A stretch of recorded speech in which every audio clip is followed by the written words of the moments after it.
अस्सलाम वालेकुम। G5 class बच्चों, आप लोग साइंस की बुक्स ओपन करें, पेज नंबर 59। कल हम लोगों ने पढ़ा था एडवांटेजेस ऑफ फ्रिक्शन। आज हम लोग पढ़ेंगे डिसएडवांटेजेस ऑफ फ्रिक्शन। जैसे हर चीज़ के बेनिफिट्स भी होते हैं, उसके फ़ायदे भी होते हैं, लेकिन उसके नुकसानात भी ज़रूर होते हैं। अगर किसी चीज़ का फ़ायदा है तो आलमोस्ट उसके नुकसान भी ज़रूर होंगे। इसी तरह जो फ्रिक्शन के हमने देखा था कि फ्रिक्शन के जो एडवांटेज भी थे, इसकी वजह से इसके नुकसानात भी हैं। तो इससे क्या नुकसानात होते हैं, इसके क्या डिसएडवांटेज हैं, आज हम लोग वो डिस्कस करेंगे। Despite friction is very important to us, friction बहुत इंपॉर्टेंट है हमारे लिए। It has many advantages too, लेकिन इसके बहुत ज़्यादा नुकसानात भी हैं। ठीक है, जैसे हमारे लिए फ्रिक्शन बहुत ज़्यादा ज़रूरी भी है, अहम भी है, इसी तरह इसके डिसएडवांटेजेस भी हैं। वो हम लोग देखते हैं।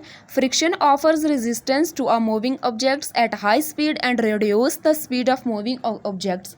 कह रहे हैं कि जब तेज़ रफ्तारी से कोई जिस्म हरकत करता है तो जिसकी वजह से उसको मुज़ाहमत पेश आती है, मतलब फ्रिक्शन पेश आती है, तो जिसकी वजह से इसकी रफ्तार कम हो जाती है।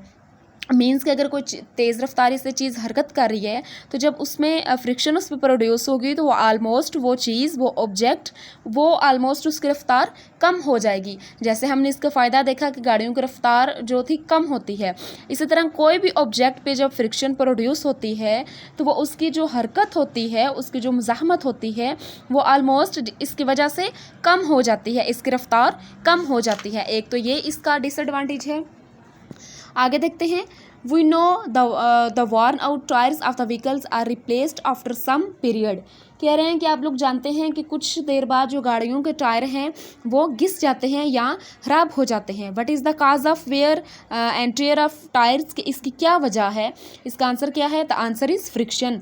इसका आंसर है कि फ्रिक्शन की वजह से जो गाड़ियाँ चलती हैं तो उसकी वजह से इसके टायर जो हैं वो ख़राब हो जाते हैं। Similarly if we do not grease the chain of bicycle, the chain and the pulley will wear out soon due to friction।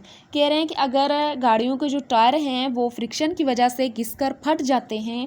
इसी तरह किसी बाईसाइकिल की जो चेन है, अगर उसे ग्रीस ना लगाएं, ठीक है, अगर उसे ग्रीस ना लगाई जाए तो इसकी वजह से, फ्रिक्शन की वजह से जो साइकिल की चेन और गरारी है वो टूट फूट जाती है।